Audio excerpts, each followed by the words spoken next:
নমস্কাৰ, মই লাভৰহে আপোনালোকৰ ওচৰত এটা ভিডিঅ' লৈ আহিলোঁ। কামখিনি গোটাই কৰি পূৰা গৰম পানী কৰি লৈ গা ধুলোঁ। এতিয়া দুপৰীয়া সাজত কি বনাওঁ, ডিউটি আছে কিটচেনত। বলক মই কি বনাওঁ আপোনালোকক দেখাই আছোঁ। সাজত কি বনাইছোঁ আপোনালোকক দেখাই আছোঁ। এইটো মাছ বহুত দিন হ'ল, 3 পিছা আছে আনি থোৱা। কাহ হৈ আছে কাৰণে খোৱা নাই মই।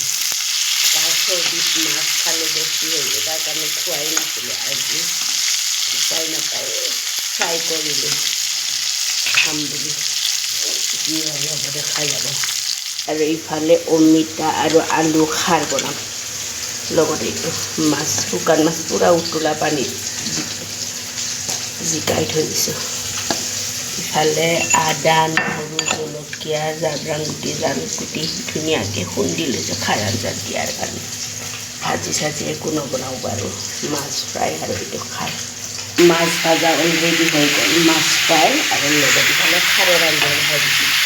সোৱাদ অনুসৰি নিমখ দি দিছোঁ আৰু ইফালে একো নবনাওঁ খাই দিওঁ এতিয়া। এইটো কলৰ খাৰ মোৰ পেহীয়ে দি পঠাই দিয়ে।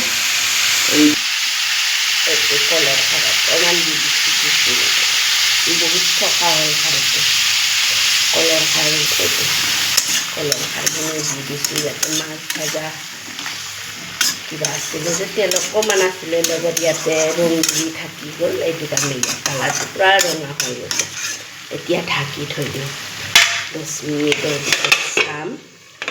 তাৰপিছত আদা, নহৰু, জাব্ৰাং গুটি, জালুকগুটি যে খুন্দি ৰাখিছোঁ সেইটো দি দিম।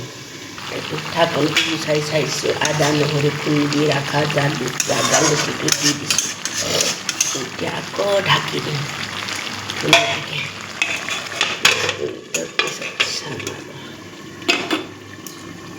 শুকান মাছটোৰ লগত দি দিছোঁ, পিছত পানী দি দিম। শুকান মাছটো অলপ দি দিছোঁ, জোখৰ অনুসৰি পানীখিনি দি দিছোঁ মই। ঢাকি হ'ল। অলৰেডি গম পালে মই আজি কি খাৰ বনালোঁ। ধনিয়া দি দিলোঁ, লগতে শুকান মাছ আৰু অমিতা আলু খাৰ বনাইছোঁ, লগত মাছ ফ্ৰাই কৰিছোঁ। ইফালে ভাত বহাই দিছোঁ।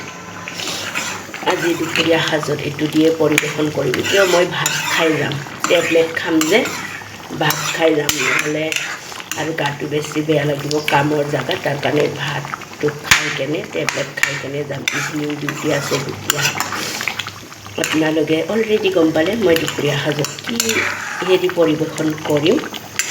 মাছ ফ্ৰাই লগত অমিতা আলু শুকান মাছ খাৰ দি কেনে বনাইছোঁ। আপোনালোকে কোনে এনেকুৱা খাই ভাল পায় কমেণ্ট বক্সত জনাই দিব। আপোনালোকে যদি মোৰ ভিডিঅ'টো চাই ইণ্টাৰেষ্টিং হয়, লাইক কৰিব, কমেণ্ট কৰিব, শ্বেয়াৰ কৰিব। Bye bye.